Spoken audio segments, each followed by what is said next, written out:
Hello guys, welcome to SR Telugu tech tours.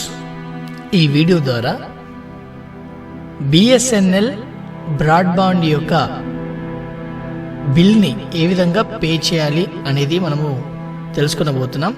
So ఈ యొక్క CSC పోర్టల్లో కామన్ సర్వీస్ సెంటర్లో మన యొక్క బిల్ పేమెంట్ ఏ విధంగా చేయాలనేది ఈ వీడియోలో తెలుసుకునబోతున్నాం.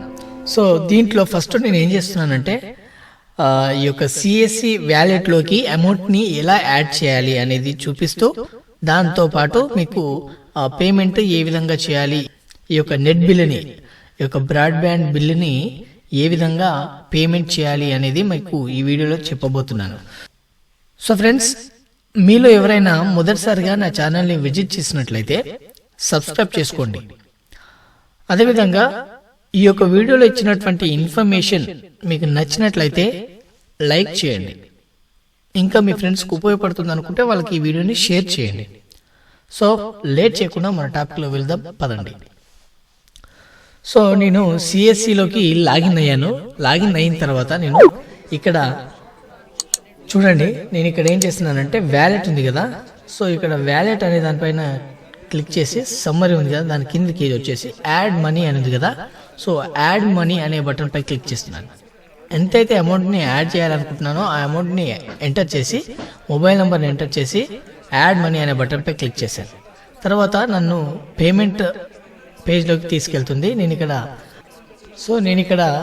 నా యొక్క కార్డ్ని ఉపయోగించి నేను పేమెంట్ చేస్తాను. కార్డ్ నంబరు, అదేవిధంగా ఎక్స్పైరీ డేటు, సివివి నంబరు, అదేవిధంగా కార్డు పైన ఉన్నటువంటి నేమ్ ఎంటర్ చేసి నేను ఇక్కడ ప్రొసీడ్ అనే బటన్ పై క్లిక్ చేస్తాను. ప్రొసీడ్ అనే బటన్ పై క్లిక్ చేయగానే మనకి ఈ విధంగా చూపిస్తుంది. మనకు ఒక ఓటీపీ అనేది వెళ్తుంది. ఆ ఓటీపీని ఇక్కడ ఎంటర్ చేసి సబ్మిట్ అనే బటన్ పై క్లిక్ చేయండి. సో నేను ఇక్కడ ఓటీపీ ఎంటర్ చేసి సబ్మిట్ నొక్కుతున్నాను. కొద్దిసేపు వెయిట్ చేయండి, మీకు ఇలా పేమెంట్ అనేది సక్సెస్ఫుల్ అయిపోతుంది. సో ఇక్కడ టాప్ ఆఫ్ సక్సెస్ వచ్చింది. సో ఇక్కడ మనము సిఎస్సి వ్యాలెట్లోకి అమౌంట్ అనేది యాడ్ చేసుకోవడం జరిగింది. మరలా మన పేజ్ అనేది రిఫ్రెష్ అవుతుంది కాబట్టి మరలా లాగిన్ అవ్వాలి. సిఎస్సి ఐడిని, అదేవిధంగా పాస్వర్డ్ని ఎంటర్ చేసి, తర్వాత ఇక్కడ ఉన్నటువంటి క్యాప్చాని ఎంటర్ చేసి ఇక్కడ సైన్ ఇన్ అనే బటన్ పై క్లిక్ చేయాల్సి ఉంటుంది.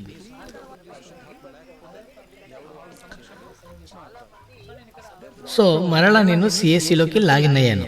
ఆ తర్వాత నేను ఇప్పుడు ఏం చేయాల్సి ఉంటుందంటే, సో నేను ఇక్కడ సిఎస్సిలోకి లాగిన్ అయిన తర్వాత నేను టెలికాం సర్వీస్లోకి వెళ్ళాల్సి ఉంటుంది. సో టెలికాం సర్వీస్లోకి వెళ్ళిన తర్వాత మనము ల్యాండ్లైన్, బిఎస్ఎన్ఎల్ వాళ్ళు ల్యాండ్లైన్ సర్వీస్ ఉంటుంది కాబట్టి ఫోన్ నెంబర్ ద్వారా మనం పేమెంట్ అనేది చేయాల్సి ఉంటుంది. సో నేను ల్యాండ్లైన్ పోస్ట్ ప్యాడ్ ఉంది కదా, దాన్ని క్లిక్ చేశాను. తర్వాత బిఎస్ఎన్ఎల్ ల్యాండ్లైన్ ఇండివిజువల్ అని సెలెక్ట్ చేసుకున్నాను. అంటే నా యొక్క ఫోన్ నంబర్ డీటెయిల్స్ని నేను ఇక్కడ ఎంటర్ చేశాను. సో ఇక్కడ ఫోన్ నంబర్ ఎంటర్ చేసేటప్పుడు మీకు ఏరియాకి సంబంధించిన ల్యాండ్ కోడ్ ఉంటుంది. దాంట్లో ఫస్ట్లో 0 ఉంటుంది. ఆ 0 ఎగ్జంప్షన్ అనమాట. దాన్ని తీసేసి మీ యొక్క మిగతా 10 నంబర్స్ అనేది మీరు ఇక్కడ ఎంటర్ చేయాల్సి ఉంటుంది. సో ఆ ఎంటర్ చేసి కింద మొబైల్ నెంబర్ ఎంటర్ చేసి ఇక్కడ ఫెచ్ బిల్ అనే దానిపై క్లిక్ చేయాలి. సో మీ యొక్క ల్యాండ్ లైన్ పైన ఉన్నటువంటి ఆ యొక్క డీటెయిల్స్ అన్ని మీకు ఇక్కడ డిస్ప్లే అవుతాయి. మీ యొక్క డ్యూ అమౌంట్ ఎంత ఉంది అనేది కూడా మీకు ఇక్కడ చూపిస్తుంది అనమాట. సో ఆ తర్వాత మీరు కస్టమర్ యొక్క బిల్ పేమెంట్ చేస్తున్నట్లయితే మీకు ఇక్కడ ఆప్షన్ ఉంటుంది కిందన. సో ఎంతైతే అమౌంట్ ఉందో అంతే చూపిస్తుంది. మీకు ఇక్కడ ఈ బార్ కనబడుతుంది కదా, ఈ బార్లో ఏమైందంటే కమిషన్ ఏం తీసుకోకుండా చేయాలనుకుంటే స్టార్టింగ్ పొజిషన్లో పెట్టాలి. కమిషన్ తీసుకోవాలనుకుంటే మీరు దాన్ని ఫుల్ చేసేయాలన్నమాట. సో అది చేసిన తర్వాత మీరు ఇక్కడ వ్యాలెట్ పిన్ అనేది ఎంటర్ చేయాల్సి ఉంటుంది. ఈ ఎంటర్ చేసి ఇక్కడ పే నౌ అనే బటన్పై క్లిక్ చేయండి. అమౌంట్ పే చేయగానే మనకు కొద్దిసేపు వెయిట్ చేయాల్సి ఉంటుంది. ఇక్కడ రెడ్ మార్క్లో పడింది కదా, మరలా పే చేయండి అని, వ్యాలెట్ పిన్ ఎంటర్ చేయండి అని. మీరు ఇక్కడ ఎంటర్ చేయొద్దు. మరలా ఒకసారి పే చేసిన తర్వాత మీరు అలానే వెయిట్ చేయండి. కొద్దిసేపు అలానే స్లోగా తిరుగుతూ ఉంటుంది అనమాట. ఆ తర్వాత అది సక్సెస్ అయిపోతుంది. కొద్దిసేపు వెయిట్ చేయగానే మనకి ఈ విధంగా పేమెంట్ అనేది సక్సెస్ఫుల్ అయిపోతుంది. దాన్ని మీరు డౌన్లోడ్ చేసుకోండి పీడిఎఫ్లో. ఆ తర్వాత దీన్ని ప్రింట్ కూడా తీసుకోవచ్చు ఇక్కడ నుండే. తర్వాత మీ యొక్క ఈమెయిల్ ఐడి కూడా మీరు ఇక్కడ నుండే పంపించుకోవచ్చు. చూడండి, ఇక్కడ నుంచి మీ యొక్క ఈమెయిల్ ఐడి ఎంటర్ చేసి ఇక్కడ ఈమెయిల్ ఐడిని ఎంటర్ చేసి షేర్ చేసుకోవచ్చు.